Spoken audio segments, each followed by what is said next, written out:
It's surprisingly easy to get ahead of 99% of software engineers, but only if you stop following the broken playbook that almost everyone else is still clinging to. Most engineers today aren't underperforming because they're lazy or untalented. They're stuck because they're executing a strategy that stopped working years ago. My name is Bago, former NASA intern, Fortune 500 developer, and now founder of a multi-seven-figure software business. And when I first started, I did exactly what ambitious engineers are taught to do. Study lead code, ace interviews, land a remote job, and climb the corporate ladder. And at first, don't get me wrong, it worked. But over time, I watched some of the smartest engineers I knew, brilliant coders, diligent workers, getting laid off, passed over for promotions, and being outpaced by market forces they simply couldn't control. Meanwhile, the engineers who built businesses, who learned how to package their skills, they weren't just surviving, they were actually thriving. And then it hit me.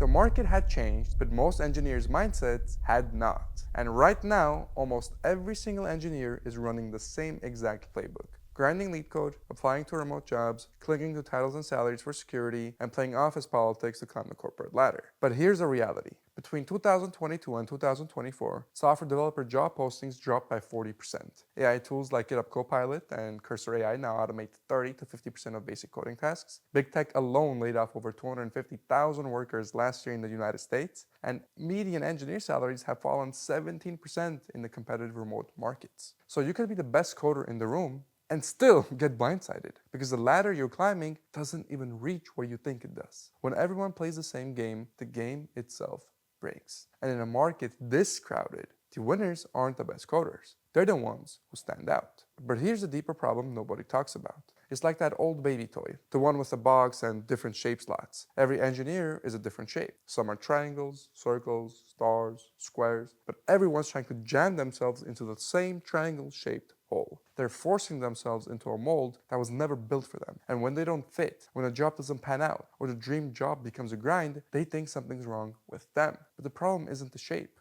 it's the box.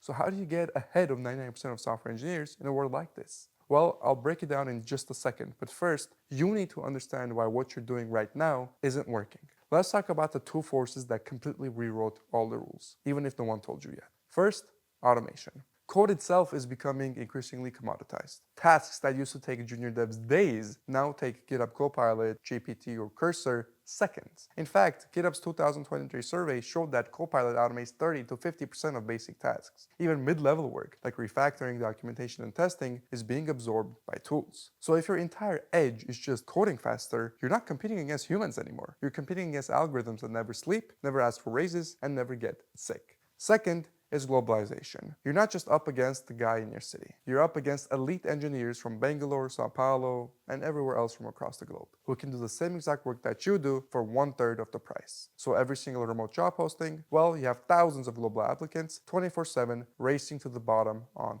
cost. So the very thing that gave engineers leverage, remote work, is now the very thing that's flooding the market with cheap competition. So let's be honest, even if you have a good job, even if it pays well, and even if it's remote and stable, you're still operating inside a system that caps your income, caps your freedom, and caps your future. And worst of all, you're always replaceable. Not because you're not talented, but because the entire game has changed. So the real question becomes, if the old playbook doesn't work anymore, what does? Because you don't need another tutorial. You don't need another certificate. You need a new strategy, one built for this market, not the one from 10 years ago. So let me show you exactly how engineers are actually getting ahead of 99% of their peers today. Here's how you rise above the noise. You do the complete opposite. You stop grinding lead code for imaginary promotions, and you start solving problems that businesses will actually pay for. You stop obsessing over job titles, and you start obsessing over value creation. You stop waiting to be picked, and you start picking yourself. Because today, the engineers who win aren't the best coders, they are the best communicators, the best leaders, the best system builders. Code is no longer your moat, it's the baseline. The market doesn't reward the best coder anymore. It rewards the person who can connect code to business outcomes, who can sell ideas, market themselves, and make businesses more money. That's the difference. That's the new leverage. And the best part, these skills can be learned. You don't have to be the loudest one in the room. You don't have to fake being somebody you're not. You just need to master 5 core communication levers, with the first one being clarity.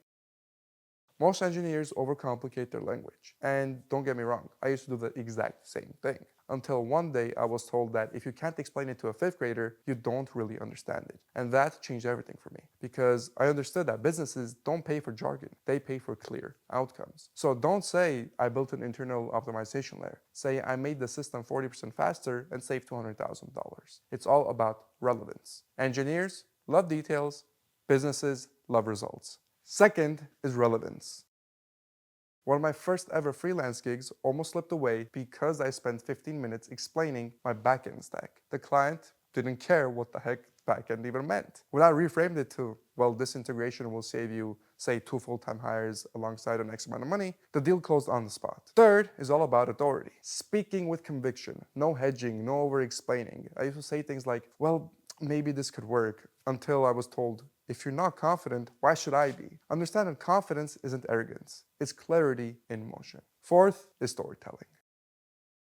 Facts inform, stories persuade. Use the simple formula: problem, action, result. Don't say, I refactored code. Say, we were losing $50,000 a month from failed checkouts. I rebuilt the gateway to autoscale it, and we recovered $600,000 in a year. That's the kind of story that sticks, even though it's short. And the fifth, listening. This one surprises people. The best communicators aren't actually the best talkers, they're the best listeners. One of my first big contracts that I ever landed for my business was not because I had the best pitch, but because I was the only one who actually listened to my client. When you solve the real pain, you don't have to sell. The client actually sells themselves. So if you're still here, you already know. The default path does not lead where you thought it would. You don't need to work harder, you simply need to work differently. Because the future doesn't belong to the best coder anymore. It belongs to the best communicator with technical leverage. So if you want help building that leverage, and if you're ready to turn your skill set into a high-ticket software business that replaces your 9 to 5, I break it all down inside Code to CEO. Link in the description below. It's the full playbook built for engineers, built by engineers, built for this market now, today, that will cover the next 10 to 15 years into the future. Remember, you don't get ahead by playing the same old game, you get ahead by playing the game better.